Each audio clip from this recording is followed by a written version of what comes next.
നമസ്കാരം. മുഖ്യമന്ത്രി ready, K C. പുറത്ത്, സതീശനും ചെന്നിത്തലയ്ക്കും 2.5 വർഷം വീതം.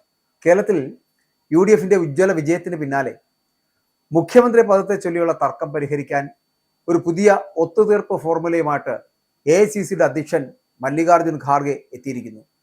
വിജയിക്കുമോ പരാജയപ്പെടുമോ എന്നൊക്കെ കണ്ടറിയാം. കാരണം മിനിറ്റുകൾ കൊണ്ടാണ് പലതും മാറി മറിയുന്നത് അങ്ങ് ഡൽഹിയിൽ. മുഖ്യമന്ത്രി കസേരയിൽ പകുതി ഫോർമുല, സതീശനും ചെന്നിത്തലയ്ക്കും ഒരു 2.5 വർഷം വീതം. ഖാർഗെയുടെ നിർദ്ദേശത്തിൽ കോൺഗ്രസ് തന്നെ അന്തം വിട്ടുപോയി. പക്ഷേ ഇതിലെന്തെങ്കിലും കഴമ്പുണ്ടോ എന്നറിയേണ്ടതുണ്ട്. പ്രതിപക്ഷ നേതാവ് VD സതീശനും മുൻ പ്രതിപക്ഷ നേതാവ് രമേശ് ചെന്നിത്തലയ്ക്കുമായിട്ട് മുഖ്യമന്ത്രി സ്ഥാനം പങ്കിടണമെന്ന നിർദ്ദേശമാണ് ഇപ്പോൾ ഖാർഗെ മുന്നോട്ട് വച്ചിരിക്കുന്നത്. 2.5 വർഷം വീതം, അതായത് തർക്കം ഒഴിവാക്കാൻ വേണ്ടിയിട്ടാണ്. അതായത് സീനിയോറിറ്റി മാനദണ്ഡമാക്കി ആദ്യത്തെ 2.5 വർഷം രമേശ് ചെന്നിത്തലയ്ക്കും ബാക്കിയുള്ള 2.5 വർഷം VD സതീശന് നൽകാനാണ് ഖാർഗെയുടെ നിർദ്ദേശം. തിരഞ്ഞെടുപ്പിൽ പാർട്ടിയെ മുന്നിൽ നിന്ന് നയിച്ച സതീശനെയും പാർട്ടിയുടെ മുതിർന്ന നേതാവായിട്ടുള്ള ചെന്നിത്തലയെയും ഒരുപോലെ തൃപ്തിപ്പെടുത്തുവാനാണ് ഈ നീക്കം. അതേസമയം ഭൂരിപക്ഷം MLA-മാരുടെയും പിന്തുണയുള്ള AICCയുടെ ജനറൽ സെക്രട്ടറി KC വേണുഗോപാലിനെ മാറ്റി നിർത്തുന്നതിൽ രാഹുൽ ഗാന്ധിക്ക് വിയോജിപ്പുകൾ ഉണ്ട് എന്നാണ് വിവരം. വേണുഗോപാലിനെ ഒഴിവാക്കുന്നത് ശരിയായ നടപടിയല്ല എന്ന നിലപാടിലാണ് രാഹുൽ ഗാന്ധി. എന്നാൽ ഡൽഹിയിൽ നിന്നുള്ള ഒരാളെ മുഖ്യമന്ത്രിയായി കൊണ്ടുവരുന്നത് കേരളത്തിലെ പാർട്ടിയിൽ വലിയ പൊട്ടിത്തെറികൾക്ക് കാരണമാകുമെന്ന് ഒരു വിഭാഗം മുതിർന്ന നേതാക്കളടക്കം തന്നെ മുന്നറിയിപ്പ് നൽകുന്നുണ്ട്. KC മുഖ്യമന്ത്രിയാകുന്നതിനോടുള്ള വിയോജിപ്പ് VD സതീശനടക്കം ഇതിനോടകം തന്നെ രാഹുൽ ഗാന്ധിയെ അറിയിക്കുകയും ചെയ്തിട്ടുണ്ട്. മുഖ്യമന്ത്രി പ്രഖ്യാപനം വൈകുന്നതിൽ കേരളത്തിലെ കോൺഗ്രസ് നേതാക്കളിലും അണികളിലുമൊക്കെ നിരാശ പുകയുകയാണ്. കഴിഞ്ഞ ദിവസം ഡൽഹിയിൽ നിന്ന് മടങ്ങിയ സതീശൻ പറവൂരിലും ചെന്നിത്തല അങ്ങ് തിരുവനന്തപുരത്തും എത്തി നേതാക്കളുമായിട്ടൊക്കെ ചർച്ചകൾ നടത്തി. ബംഗളൂരിലായിരുന്ന മല്ലികാർജുൻ ഖാർഗെ ഇന്ന് വൈകിട്ട് ഡൽഹിയിലേക്ക് തിരിച്ചെത്തും. തുടർന്ന് സോണിയാഗാന്ധി, രാഹുൽ ഗാന്ധി, AK ആന്റണി എന്നിവരുമായിട്ടൊക്കെ അവസാനവട്ട ചർച്ചകൾ നടത്തും. അതിനുശേഷം ഇന്നോ അല്ലെങ്കിൽ നാളെയോ ഈ മുഖ്യമന്ത്രിയുടെ കാര്യത്തിൽ ഒരു ഔദ്യോഗിക പ്രഖ്യാപനം ഉണ്ടായേക്കും.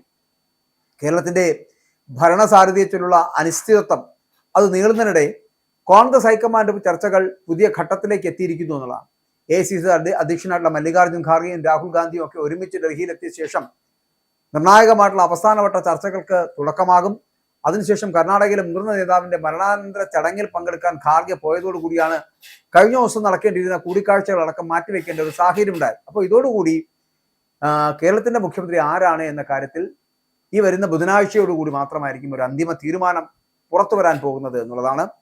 എന്തായാലും മുഖ്യമന്ത്രി പദവി ലക്ഷ്യമിട്ട് ഡൽഹിയിൽ തമ്പടിച്ചിരിക്കുന്ന കേരളത്തിലെ മുതിർന്ന നേതാക്കളോട് രാഹുൽ ഗാന്ധി കർശനമായിട്ടുള്ള നിലപാട് സ്വീകരിച്ചതോടെ ഹൈക്കമാൻഡിന് മേലുള്ള സമ്മർദ്ദം ഗണ്യമായിട്ട് കുറഞ്ഞിട്ടുണ്ട്. ഗ്രൂപ്പ് തിരിഞ്ഞും അണികളെ ഇളക്കി വിട്ടും ഹൈക്കമാൻഡിനെ സമ്മർദ്ദത്തിലാക്കാമെന്ന തന്ത്രം പാളിയതോടെ അണികളുടെ ചേരിതിരിഞ്ഞുള്ള പ്രകടനങ്ങൾക്കും ആവേശം കുറഞ്ഞിരിക്കുന്നു. കേരളത്തിലെ തെരുവുകളിൽ അണികൾ ഏറ്റുമുട്ടുന്നത് പാർട്ടിയുടെ പ്രതിച്ഛായയ്ക്ക് മങ്ങലേൽപ്പിക്കുമെന്ന് രാഹുൽ ഗാന്ധി വ്യക്തമാക്കിയതോടെ നേതാക്കൾ സ്വന്തം നിലയ്ക്ക് അണികളെ ശാന്തരാക്കാൻ നിർബന്ധിതരായിരിക്കുകയാണ്. KC വേണുഗോപാൽ, VD സതീശൻ, രമേശ് ചെന്നിത്തല എന്നീ 3 പേരുകളെ ചുറ്റിയാണ് ഇപ്പോഴും ചർച്ചകൾ പുരോഗമിക്കുന്നത്. ഇതിൽ KC വേണുഗോപാലിന് ഭൂരിപക്ഷം MLA-മാരുടെയും പിന്തുണയുണ്ട് എന്നുള്ള റിപ്പോർട്ടുകൾ വരുമ്പോഴും സംഘടനാ രംഗത്തെ KCയുടെ അനിവാര്യതയും ലോക്സഭാ തെരഞ്ഞെടുപ്പ് സാധ്യതകളും ഒക്കെ ഹൈക്കമാൻഡ് വളരെ ഗൗരവത്തോടുകൂടി കാണുന്നുണ്ട്. പ്രിയങ്ക ഗാന്ധിയുടെ പിന്തുണയും മുസ്ലിം ലീഗിന്റെ എതിർപ്പില്ലാത്ത നിലപാടും വേണുഗോപാലിന് അനുകൂല ഘടകങ്ങളാണെങ്കിലും സമവായമുണ്ടാക്കി മുന്നോട്ട് പോകുന്നതിനാണ് രാഹുൽ ഗാന്ധി മുൻഗണന നൽകുന്നത്. ഖാർഗെ ഇന്ന് ഡൽഹിയിൽ തിരിച്ചെത്തിയ ശേഷം സോണിയാഗാന്ധി ഉൾപ്പെടെയുള്ള മുതിർന്ന നേതാക്കളുമായിട്ട് ചർച്ച നടത്താൻ പോകുന്നു. ഇതിനുശേഷം അന്തിമ പാക്കേജിന് രൂപം നൽകും. മുഖ്യമന്ത്രി സ്ഥാനം ഒരാൾക്ക് നൽകുമ്പോൾ മറ്റുള്ളവരെ ആ മാന്യമായ പദവികളിൽ എവിടെ പ്രതിഷ്ഠിക്കണമെന്ന കാര്യത്തിലുള്ള ഒരു ചിന്ത ഉണ്ടാകുന്നുണ്ട്. അതാണ് ഞാൻ ആദ്യം പറഞ്ഞ പോലെ 2.5 വർഷം പകർത്തു നൽകി രമേശ് ചെന്നിത്തലയെയും സതീശനെയും സമവായത്തിലേക്ക് എത്തിക്കുക എന്നൊരു സിദ്ധാന്തമാണ് ഖാർഗെ മുന്നോട്ട് വയ്ക്കുക. ഈ സമവാക്യങ്ങളൊക്കെ രക്ഷപ്പെടുമോ എന്നൊന്നും അറിയില്ല. എന്തായാലും ഇതൊക്കെയാണ് മുന്നോട്ട് വരാൻ പോകുന്ന സാധ്യത എന്ന് പറയുന്നത്. അതേസമയം രമേശ് ചെന്നിത്തലയുടെയും VD സതീശന്റെയും കാര്യത്തിൽ വിട്ടുവീഴ്ചയില്ലാത്ത നിലപാടാണ് ചില ഗ്രൂപ്പുകൾ ഇപ്പോൾ സ്വീകരിച്ചിരിക്കുന്നത്.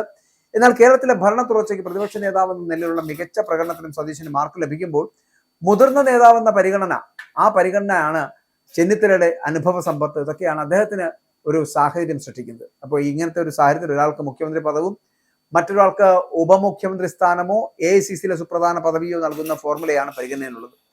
AK ആന്റണിയെ പോലുള്ള മുതിർന്ന നേതാക്കളുടെ ഉപദേശവും സോണിയാഗാന്ധിയുടെ നിലപാടും ഒക്കെ ഈ ഘട്ടത്തിൽ വളരെ നിർണായകമാകാൻ പോകുന്നു. മുഖ്യമന്ത്രിയെ നിശ്ചയിക്കുന്നതോടൊപ്പം തന്നെ KPCC അധ്യക്ഷ സ്ഥാനം ഉൾപ്പെടെയുള്ള പുനഃസംഘടനയും ഇതിന്റെ ഭാഗമായിട്ട് നടക്കാൻ പോകുന്നു. പാർട്ടിക്കുള്ളിൽ വിഭാഗീയതയ്ക്ക് ഇട നൽകാത്ത വിധം അധികാരം വിഭജിക്കാനാണ് ഹൈക്കമാൻഡ് ലക്ഷ്യമിടുന്നത്. കേരളത്തിലെ ജനവിധി മാനിച്ചുകൊണ്ടുള്ള നീക്കങ്ങളാണ് നടത്തേണ്ടതെന്ന ബോധ്യം ദേശീയ നേതൃത്വത്തിന് ലഭിച്ചിട്ടുണ്ടോ എന്നുള്ള കാര്യത്തിൽ സംശയമുണ്ടായിരുന്നു. പക്ഷെ അവരെന്നാൽ ഒരു ഷാഡോ സംവിധാനം ഈ കേരളത്തിൽ എന്താണ് അറിയുന്നത്, എന്താണ് നടക്കുന്നത് എന്ന് അറിയുന്നതിന് വേണ്ടിയിട്ടുള്ള ഒരു ഷാഡോ സംവിധാനം ഇവിടെ ഉണ്ടാക്കിയിരുന്നു AICC.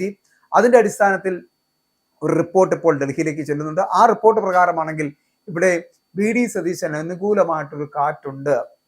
അത് മലബാർ മേഖലകളിലാണ് ഏറ്റവും കൂടുതൽ ഉള്ളത് എന്നും അവിടുത്തെ പൊതുസമൂഹത്തിൽ നിന്ന് അത്തരത്തിൽ VD സതീശന് അനുകൂലമായിട്ടുള്ള ഒരു തരംഗം ഉണ്ടാകുന്നുണ്ട് എന്നുള്ള പ്രതീതി ജനിപ്പിച്ചിട്ടുണ്ട്.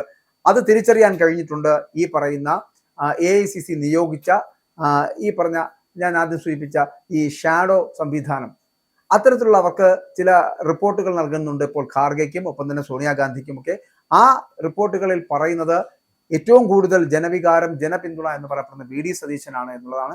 ഇനി അതുകൂടി പരിഗണിച്ചിട്ടായിരിക്കും ഇനി ഒരു നേതാവിനെ മുഖ്യമന്ത്രിയായി തിരഞ്ഞെടുക്കുക. ഇന്നല്ലെങ്കിൽ നാളെയോ മറ്റന്നാളോ ബുധനാഴ്ചക്കകത്ത് ഡൽഹിയിൽ നിന്ന് അത്തരത്തിലൊരു വാർത്തയുണ്ടാകും ആരാണ് മുഖ്യമന്ത്രി എന്നുള്ള കാര്യം. അത് ചിലപ്പോൾ ഞാൻ ആദ്യം സൂചിപ്പിച്ച ഇവർക്ക് രണ്ടുപേർക്കും സതീശനും രമേശനും 2.5 വർഷം കൊടുക്കുകയോ അല്ലെങ്കിൽ സതീശന്റെ ജനപിന്തുണ കണ്ട് സതീശനെ വീണ്ടും മുഖ്യമന്ത്രി സ്ഥാനത്തേക്ക് കൊണ്ടുവരികയോ ചെയ്യുന്ന ഒരു സാഹചര്യമാണ് നിലവിലുള്ളതെന്ന് പറയേണ്ടിയിരിക്കുന്നു. പക്ഷെ അപ്പോഴും KCയെ തള്ളാൻ രാഹുൽ ഗാന്ധിക്ക് മടിയായതുകൊണ്ട് KCയുടെ കാര്യത്തിലും അന്തിമമായ തീരുമാനം ഉണ്ടാകുന്നില്ല. പക്ഷേ ഈ അവസാന നിമിഷം സോണിയാഗാന്ധി ഇടപെടുന്നതോടുകൂടി മുഖ്യമന്ത്രിയുടെ കാര്യത്തിൽ ഒരു സാധ്യത ഉണ്ടാകും. സതീശനോ രമേശനോ മുഖ്യമന്ത്രിയാകും. KC ഔട്ടാകും എന്നുള്ള കാര്യത്തിൽ സംശയമില്ല. സതീശനും ചെന്നിത്തലയ്ക്കുമൊക്കെ 2.5 വർഷം വീതം പകുത്തു നൽകുവാനുള്ള ഒരു സംവിധാനമായിരിക്കണം ഒരുക്കിയെടുക്കാൻ പോകുന്നത്. അല്ലെങ്കിൽ സതീശന്റെ മന്ത്രിസഭയിൽ രമേശനും, രമേശന്റെ മന്ത്രിസഭയിൽ സതീശനും ഉൾപ്പെടുന്ന ഒരു സാഹചര്യത്തിലേക്കായിരിക്കും കേരളം പോകാൻ പോകുന്നത്.